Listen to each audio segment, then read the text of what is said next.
of the Greenville Chamber. We host these Community Matters discussions every week to connect you with local, state, and national leaders. You can find past recordings as well as the upcoming Community Matters schedule at greenvillechamber.org. Let's take care of a couple of housekeeping items before we dive into the show. First, all attendees should be on mute with your cameras turned off. And please submit questions through the chat feature. We have a lot to talk about today, but if there's time at the end, we do want this to be an interactive session. So please submit your questions. Now about today's speaker. This morning, we're joined by Gary Stansel, owner of Stansel Enterprises, a division of Sandler Training, to talk about what works and what doesn't work when continuing sales through the pandemic. Gary, welcome to today's Community Matters. Thank you, Carlos. Good morning. Appreciate the introduction there. Carlos, if you'll give me a thumbs up, make sure everybody can hear me good. That would be great. Can you? Gary, I think we're, everybody can hear you fine. Before you go into your presentation, I want to give Sandler Training a bit of an endorsement, if I may. Sure. I was introduced to Sandler Training about 15 years ago. And Gary, I was telling you before today's session that I used to carry around a Sandler Training card in my wallet, and it kind of had the do's and the don'ts. And it even had the submarine concept that Sandler was known for on that card. I can't find that card today. My sales team is probably elated that I can't locate that card, but I've been a big fan of Sandler Training for quite some time. So congrats to you for launching this initiative. Thank you. I appreciate it. Thank you. I'm going to go ahead and start my screen share, but I really am excited to go through the material. I think when you leave today that, folks will have a good understanding of some things that can, help them just in their selling efforts. I mean, it's one of those things where the title that I did have for this talk, Carlos, was How to Succeed at Selling During Uncertainty. And I just didn't think that uncertainty was appropriate. We're at a point, there's no such thing as certainty. You've heard the old statement, we make plans and God laughs, or whatever you want to say there. Life gets in the way. There's no certainty. We have plans, but we're in a pandemic, and there's really, I can't think of anything I know in my lifetime that's been impacted business like this. And we're in our 6th month now. We are going on 6 months of being in some kind of a altered state of business, and people are getting a little anxious. And if they aren't already a little anxious, a lot of folks are kind of getting there in one way or the other. So one of the things I want to do today is kind of give some ways to maybe calm down, but to put those fears aside and focus on what we can do to be successful, if that makes sense. So you mentioned Sandler Training. One of the things that I would say about Sandler is we've been around about 50 years. It was started by the guy in the tie up there on the right, David Sandler.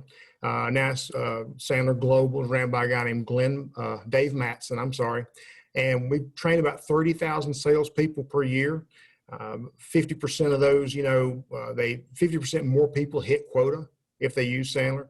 88% and 96% respectively basically recommend Sandler and think their sales strategy has improved from Sandler.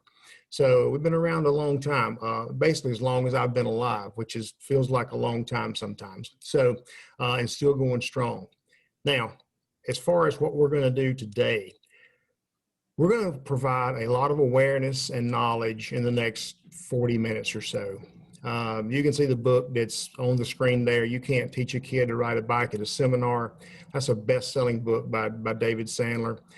What the premise of the book is we'll provide the awareness and the knowledge today, but we don't have enough time on this webinar or this Zoom session to provide enough at-bats, so to speak, for anyone to get really good at this and learn a skill and it become a master at it. So it's up to you to go practice these things, implement them, and then they become part of your sales culture. So the other thing is there's no, I guess the learning curve on the things we're going to talk about today is pretty short. It's not like there's a bunch of new techniques. We're going to revisit some things, probably some concepts that you're familiar with. But I think right now at this time in our society, they're more crucial than ever. So a couple things. Please participate in the chat. Megan and McLean will be kind of monitoring the chat. If there's anything interesting there, they'll bring it forward. But let us know what you're thinking. I've got some questions planned. So give us some feedback on how things are, what things are working, what you're feeling, what you're hearing, that kind of thing out there. So next thing we're going to share is this slide. And we talked about the pandemic. And one of the things, the reason I put this slide in is that we have been through crisis before. The graph on the left you're seeing there, that is the Dow Jones Industrial Average following 9/11. We just had the anniversary last Friday. It was 19 years. You can see the economy crashed. And then the graph in the middle is post-2008 into 2009, the whole stock market crash. I mean, we have been through crises before, so to speak. If you look on the far right, you'll see some years, starting in 1941 with World War II, all the way up to where we are today with some pretty significant dates. We have been through these type events before. We will come back. Things will come back. There will be a normal, and we will go back to doing the things we did. Now, I put a quote at the bottom by a guy named Jim Stockdale. And if you're not familiar with Jim Stockdale, he was a vice admiral in the U.S. Navy. He was one of the first pilots shot down in the Vietnam War. He was a prisoner of war for almost 8 years. And during that time, he was in command of all the prisoners of war in I call the Hanoi Hilton, which is where they were kept. And he was being interviewed by Jim Collins. Now, Jim Collins, that name may ring a bell. He was the author of the book Good to Great, a business book. And he was interviewing Admiral Stockdale, and he was talking about, how he made it through those 8 years, how he won the Medal of Honor for what he'd done. And he said, I never lost faith that this would be the defining moment in my life. And I would look back on it and I would be happy, or I would revel in this moment. But I never lost faith that I would get through it. And Jim Collins said, well, Admiral Stockdale, what about the people who didn't make it through? What about the prisoners who died? And he said, oh, those were the optimists. And it stopped Jim Collins. And he was like, you're one of the most optimistic people I've ever met. And what do you mean the optimists? And he said, well, the optimists were the ones who, they got captured and they said, well, we'll be out by my birthday. They're going to get us out by my birthday. Or they'll have us out by Christmas. Or they will have us out by Easter. And when their birthday came and Easter came and whatever else date they put, and they were still prisoners, he said they died of a broken heart. So the Stockdale paradox is the quote. I'm going to read that. You must never confuse the faith that you will prevail in the end, which you can never afford to lose, with the discipline to confront the most brutal facts of your current reality, what they might be. So it's a paradox. On one hand, you have to have the faith that you will make it through and you will be successful and this thing will be over with. On the other hand, you have to have just face the brutal facts. You have to have the discipline to look at your current situation and see what you can do about it. All the time knowing you're going to make it out. But what can we do right now to be successful? So I thought it was a pretty good quote to put in this. Carlos, do you ever heard of Admiral Stockdale, Carlos? Yes, I have. Cool. All right. One of the things now, if you would type into the chat. So let's go ahead and switch gears and talk about what we can do to have that discipline. So what would you what is working now? If you would put that in chat as far as sales, how are your sales? What is working in sales? You know, some of the things people are selling, they are sales being made, appointments are being made, contracts are being signed, product is being shipped. One thing I would say is that this is pretty industry specific. You know, if you're in the restaurant or the food service business, it's tough. A lot of those folks have just, their businesses come to a standstill. Other businesses, healthcare, I've got some friends in construction, they're going gangbusters. The housing market in Greenville, from what I can understand, there's not enough houses. Like there's fewer houses than there are actual realtors currently.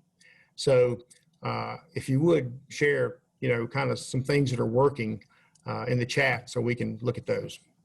And we've got some good feedback there in the chat. What's working? Taking presentations, appointments, and information sessions online, being a good news story on sales calls, virtual tours, Right. mission-based selling. That came from the Chamber's VP of investor development, mission-based selling. Customers are reopening and manufacturers are still need equipment. Yep. If I could share, Gary, one thing that's working, Sure. that's pipeline building. So I have a belief, it may not be shared by many, but now more than ever, it's important that you continue to maintain contact with your prospects. You be assertive in reaching out to prospective clients. You keep that pipeline full. Yep. Yes. I mean, Carlos, to your point, even activity is key during this time. And we're going to talk about that in a couple of minutes. But right now is a really great time to start opening up relationships with people. Maybe you don't, this thing will end, who knows when it will, but maybe it's just opening up relationships with people you don't have relationships with currently, opening up a dialogue. You know, we're going to get to some of the things in a few minutes about how we have more time and those things, but you're exactly right. I mean, everyone, business is different, but business is still going on. Mm-hmm. And as far as the activity, one of the things that we, okay, did I get, or my slide, okay, here we go. All right, had the thing on the, is momentum. And I would say we've been doing this, I guess, lockdown or shutdown, whatever you want to call it, whatever stage we're in, how you want to say. How is momentum now? Have you gotten back into and please share this in chat also. So school started back, depending on what county you were in. If you had to call a lawyer like I would have had to find out when your kid goes back to school.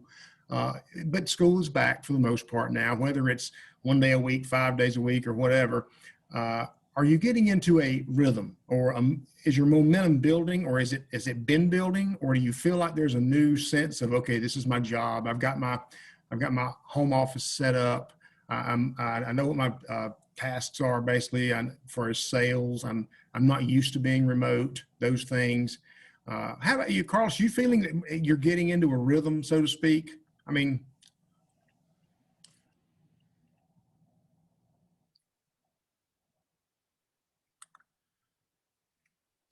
Carlos. Yes, I'm sorry. Yeah, I think I am getting into a rhythm, although I still don't know how to work this daggone Zoom functionality. But no, I think I'm in a rhythm. And I think folks underestimate my role in sales as a CEO. Mm-hmm. But a lot of things that you're talking about today, I still have to practice those, even as a CEO. I know our sales team, they have not backed off of their selling activities. Mm-hmm. Whether it's making calls to current investors, yep. Not so much hounding them, but just reaching out, establishing contact with them has been important. And even on the new investor side, I know that Amy, she's had a phenomenal past 3 months. But I think she's had a great 3 months because during the first few months of the pandemic, she didn't let off the gas. She continued to engage in the sales activities that have made her successful. Yep, you're exactly right. And then I think that's key is, like I said, when I kind of opened up, is a lot of these things you're going to be revisiting some things or think that are pretty proven concepts. And especially if you're in a leadership role, I know this is a sales talk, so to speak, but if you're in a leadership role, there's going to be some topics that we're going to cover that are just vital. If you're in any kind of leadership role, whether it's a sales leadership or just in your company or really anywhere, that are really long-term success and short-term. So now this is our first Sandler branded slide, I guess you'd call. And this is the Sandler Success Triangle. The three corners of this triangle are kind of how everything is, ran through the success triangle.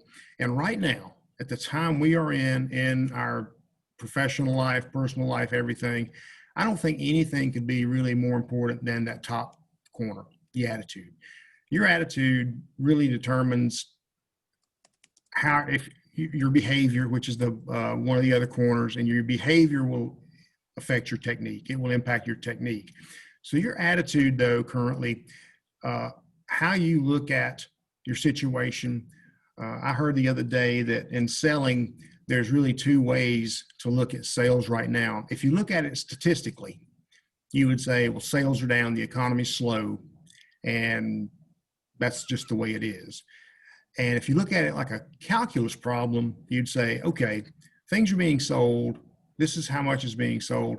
How do I work backwards and figure out how to sell my product or service? So there's two ways to look at it, either as a statistical problem or as a calculus problem you can solve. And I would say, look at it like a calculus problem, because the statistics would say nobody's buying, stay at home. But if you look at it the other way around as, okay, people are buying, there is business being done, how do we solve that calculus problem? So, but your attitude is key in all this stuff. The importance of attitude, if you have the other three or the other two corners are the behavior and technique, but if you have behavior and technique and you take away the attitude, you're just phoning it in. You're just going through the motions. We all know people like this.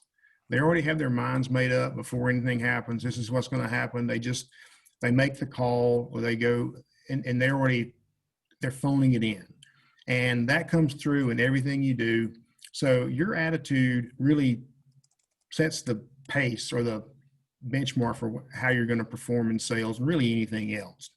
So, that's why attitude is just absolutely essential right now.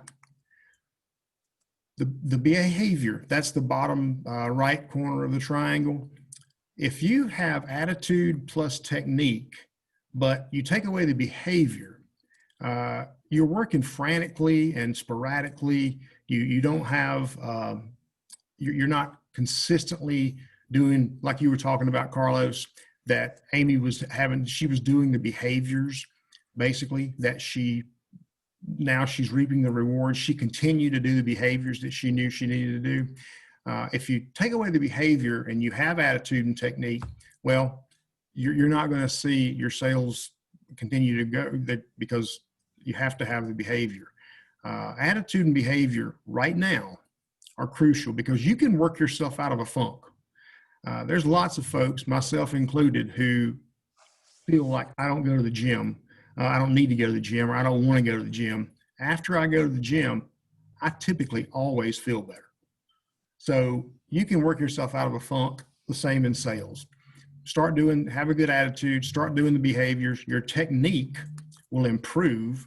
So if you have the attitude, you have the behavior, but if your technique is horrible, you're just going to be working too hard.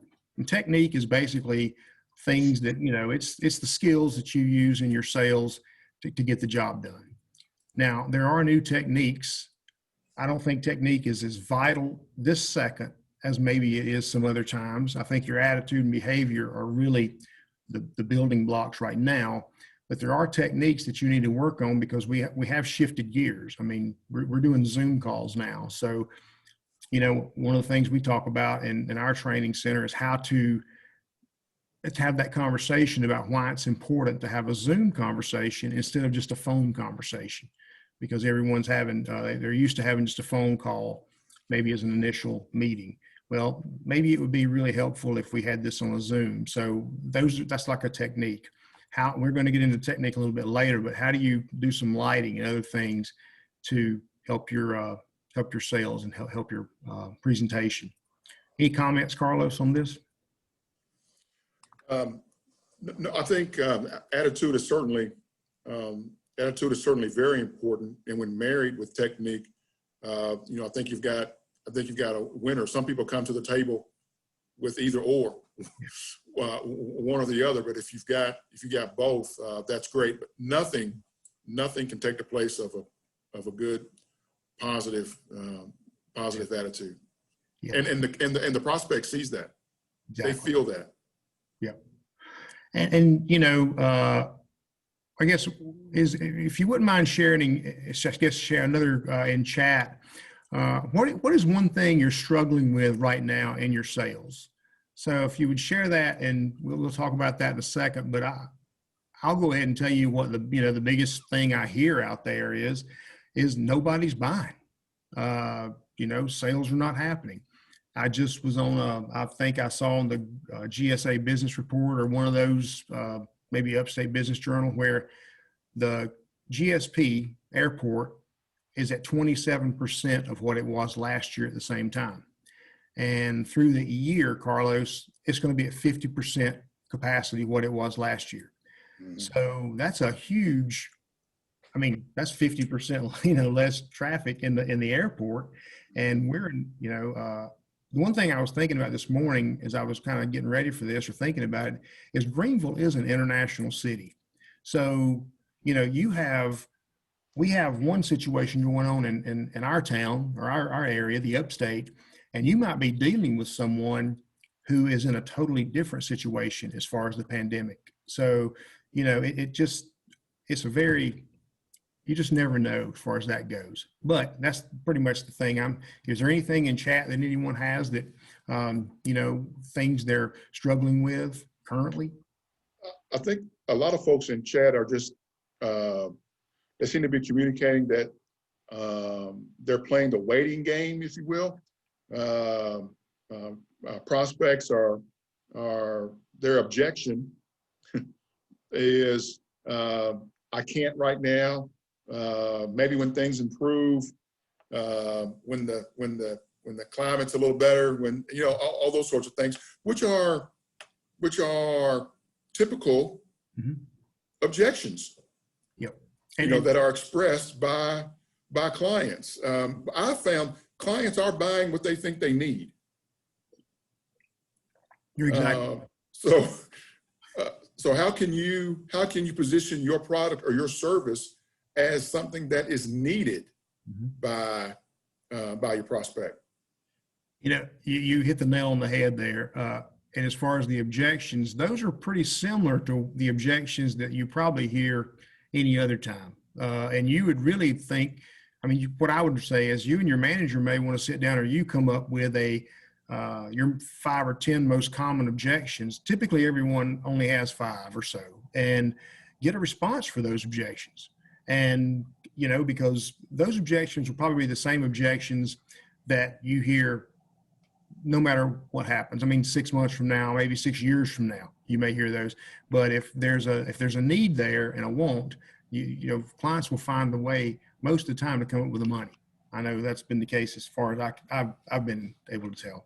One of the things I did see in the chat was people, a lot of folks are used to going out and meeting people in person.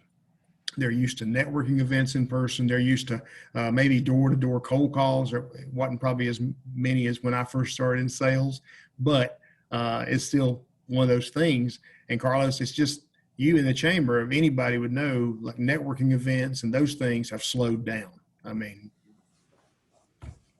They face. have slowed. The in-person networking events have certainly slowed down, and we've had to pivot a bit in terms of how we deliver value, how we connect people to programs, people, and resources that's going to help them achieve their goals. And sales professionals have had to pivot as well in terms of how they prospect, how they share their story and their value, and how they connect with prospects.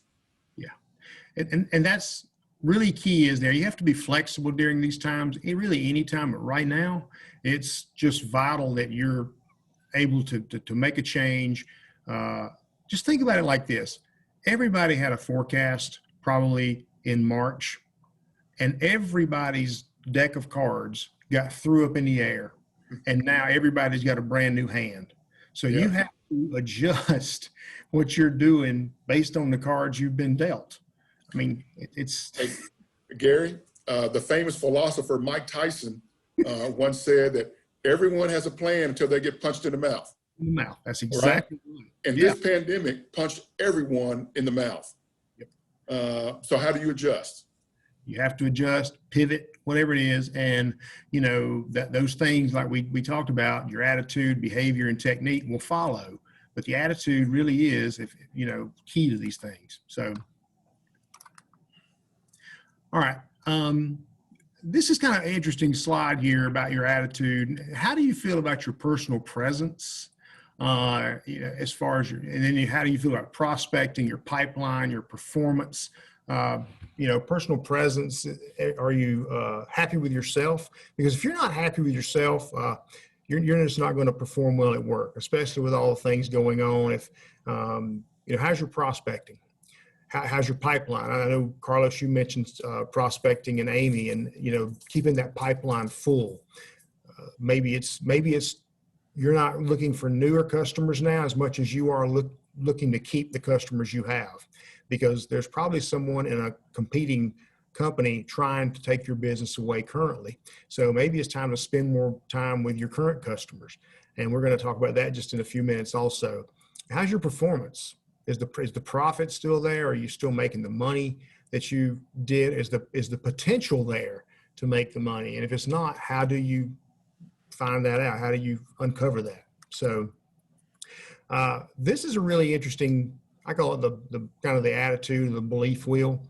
But basically, your beliefs and your attitude all will basically becomes a self-fulfilling prophecy. Here's what I mean. If you believe that there's no business out there and you might as well stay at home and not call anyone, you're going to make a judgment not to make a call, or to call less, or to prospect less. And because of that judgment, you're not going to make the calls, which will be your actions down at the bottom. And then your results are you're not going to get the business, or you're not going to have the contacts, you're not going to get the appointments, which will reinforce your beliefs. So you have this belief wheel basically that if you believe, it will be a self-fulfilling prophecy. Now, if you turn that 180 degrees and you believe that, hey, there is business out there, I know I can go get it, and you make the judgment to put the calls in, to make the prospecting emails, to get on social media and link in with folks, then you will see the results of the appointments in the business, and it will reinforce your beliefs. So again, you can work your way out of a funk professionally and personally, I think, a lot of times. So this is, any thoughts there, Carlos, on am I chopping, or any chips flying, or? Well, I think you mentioned the funk. Uh-huh. And let me tell you, it's been easy to get into that funk over the past few months. In fact, if you haven't been in the funk, there's probably something wrong with you. But that's something that I think every professional has had to overcome over these past few months. But it is important, and you went back, the attitude. What's your attitude, and how do you the best way to get out of the funk is to work your way out of it. So I think this slide is very important. Carlos, you mentioned earlier, you were a student of Sandler for years, and this is what I do for a living, and I still have those thoughts. I mean, this is every day I'm out here, and you're going to have those times. And I think as a coworker or as a leader, be aware of this as a family member, and kind of be on the lookout for it, because now is when we need each other. I mean, if you're working remotely and you're used to working in an office setting, it's a whole different ballgame. And now we've been doing it for 5 or 6 months. It can really affect your attitude, which then in fact, like we just said, it will impact everything else that you do. So, the element, and I guess this is kind of piggybacking on that, so to speak, but what is an ideal attitude? Like I said, it's tough. It really is. I mean, you have to admit that there's a lot of things. I mean, I'm tired of cooking dinner every night. Basically, that's the way I feel. And we never go out. We used to go out every so often. Now it's like, okay, let's just make some sandwiches. It gives me a break from cooking and cleaning. My boys moved back home. I thought I was an empty nester. Now they came back. Anyway, so there's all these things, but your commitment is your determination to make sure the job gets done. That is your commitment. Your desire is your willingness to do basically whatever it takes, even if it's uncomfortable, to accomplish what you want to accomplish. And you will do the things. You will make the calls. You will do the Zoom sessions. You will get familiar with social media. You will become an expert in LinkedIn, because your commitment to get where you want to go is enough that you will do those things that you're not used to doing. And your outlook is just basically how you see the world. And everyone on this call is either a critic or they're open. Basically, that's how these calls come down to. Any meeting you go to, and those people that are open and they have an attitude of abundance, they're going to do much better than the folks who are critical and who are I call them the blue folks. They're the blue reps, I call. So, and your responsibility, until you take responsibility for what's going on, you can't do anything about it. So to have the discipline, and I call it extreme, really extreme discipline or extreme ownership. You can't change anything going on in your situation until you own it. Now, we can't own the market. We can't own, interest rates, whatever it is. Those are things that are outside your control. But when you take ownership of the things you can, then you can make a change and you can see impact. Gary? Yeah. Glenn Templeton in our chat said the best way to get out of the funk is to sell something. And it reminds me of a story with my wife. I used to sell cell phones in the early days when the bag phone was pretty sexy. I can remember in my early days of selling those cell phones, sometimes I would come home and my wife would she'd ask me how many phones I sold that day. And there were some times where I would say, well, honey, I didn't sell any phones today. And then she'd say, well, what are you doing home? Yeah. Which really upset me the first couple of times she asked me that question, but it was her way of trying to reset my attitude.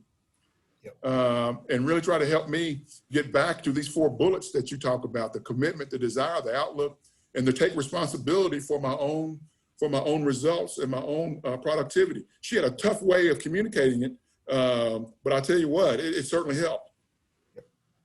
Yeah, and I agree. And I'd rather be a little bit uncomfortable at work than I had a little bit uncomfortable with my wife. So that's the way I kind of look at it. So I got the same thing going on. I guess some of these maybe, and I appreciate the comment, Glenn, in the chat. How has your selling behavior changed as a result of COVID-19? Type that in chat if you would share. I think there's a lot of things there that are selling behavior. We talked about some of those things earlier, but there's a lot of things that are different now. Pressing pause is what I put here because I think these things will come back. I'm sure they will. It's just a matter of when. But right now, Carlos, you said it. Live networking events, they're not happening. You get some strange looks if you just walk into an office now to make a cold call in person. If the door's open, matter of fact. So travel, I mentioned the Greenville-Spartanburg Airport, their census or their volume year over year. You think about, I don't know if we have anybody in the event planning business on the call. We very well may have, but that business has been really, really impacted. I mean, as far as the printing and all the signage, all those things aren't happening. No one's having conventions, lunch meetings. They've been, in my old life, we did lunch meetings basically every day. Those things have been put on hold as they were done then. Now there's some new behaviors on the right there. The video conferencing, obviously we're on one now. Social selling, social media. We have a whole, basically a book, and I've done several sessions on maximizing LinkedIn and maximizing your social media presence, because right now it's more important than ever. It's been there. It's always been important. Now it's vital. It's just cold calling and emailing. We have an acronym, PUT at Sandler, pick up the telephone. Right now, picking up the telephone's become pretty fashionable, where it used to be you ran into people at networking events or you made a cold call. But now picking up the telephone and those skills that go with it, that technique, I mean, the behavior is picking it up, but working on that technique of having an effective cold call. Thought leadership. A lot of folks are writing blogs now. They're doing, video, sales minutes, free things. I do quite a few free webinars now and then. And then, the online events we were talking about, and then client relationships. That's, Carlos, you kind of hit on this earlier, but maintaining those client relationships you have and maintaining the folks you have now. It's always better in a bad situation to make the call on a current customer than it is not to. I mean, it's tough, but it's because you're going to, you lower fears, all those things. Any thoughts, Carlos? I mean, on any things you've, we've talked of, some people are doing like virtual lunches, like they will send in lunch to an office and then they will have a conversation with via Skype or via Zoom with the office or whoever the decision maker is. Another thing, a lot of companies have had travel and entertainment budget. Well, there's no box seats, I guess, at the Clemson or Carolina or whatever this year. There's no big travel. So they have this money that may be there that they can spend, or you can find to spend in different ways. Maybe you buy them a month of Netflix. I don't know, but, for entertainment and I guess that kind of thing. Any thoughts there? Anything you've heard of, Carlos, or anything that? No, I think flexibility is key. And again, as best you can, continue to engage in outreach as much as possible. Because again, not only are you trying to close the sale today, hopefully you have a belief that we're going to be out of this pandemic at some point. And what you don't want to do, there are people making calls out there. There are people reaching out to clients and customers and prospects out there, and they're going to be better prepared as we come out of this pandemic than those who use the pandemic as an excuse not to do these things. So keep engaging in the activity. You may have to adjust it a bit, but continue to engage in those activities to maintain contact with your current and prospective customers. Sure. You're exactly right. I mean, it's just so important right now. Personal behaviors. I know this is a sales webinar, but your personal behaviors right now are important. Every CEO who runs these huge corporations know that they're folks who are working from home, have more time. You want to take that time to work in your personal, life also. You want to, I mean, it's so hard to work and be productive if everything around you is in a mess. What I mean by that is if you're on a webinar or you're going to run a web call, you don't want to have that, your computer on an ironing board if you can help it. You want to have you want to have your office set up. You want to have it where you can be productive. You know how defeating it is to go into an office or to a workspace that's all cluttered and all those things. Set some goals as far as if you want to exercise, what we call using a cookbook. That's the Sandler term for coming up with your daily activity and time blocking that in. Time blocking is so critical now because if you're working remotely or working on your own, because you're used to having your day broken up by kind of outside influences. Well, now you're at home. You need to have some, okay, I'm going to work from 7:30 to 10:30. Then I'm going to go take the dog outside and walk him, or I'm going to go check the mail. And then I'm going to come back and I'm going to do these things and, build your cookbook with your manager, yourself, whoever, but basically include the things you need to do. And it's really hard to, okay, I'm going to make cold calls for 8 hours on the telephone. That's not a real long-term strategy because by the end of 3 hours, you're a puddle of mud on the floor. So, okay, for an hour and a half every day, I'm going to make cold calls. Then I'm going to do some social media. Then I have an appointment. Then I have a Zoom. Block your time, plan your work your plan. I guess is the best way I know how to say that. Hey, Gary. Yeah. Hey, Gary, we could probably stay on this call for the rest of the day. There's so much information, but we are going to start to wind things down. I want to start to close things out with a great quote from Russ Fowler, who said, "It's time to reload, not retreat." And I think that is awesome quote, and certainly some great wisdom there. If you had one closing thought, Gary, what would it be today? Just focus on your attitude. I put the slide at the end, the same kind of one I started with, as far as the crisis we've been through as a world, as a nation, as whatever it is. And, that behavior triangle, you can work yourself out of a funk, whatever that is. And this is going to be gone, y'all. But what you do now will affect greatly what happens currently and when it's over. So don't stop. Just keep doing the things you know to do in sales that have made you successful. Maybe change them, but keep doing them.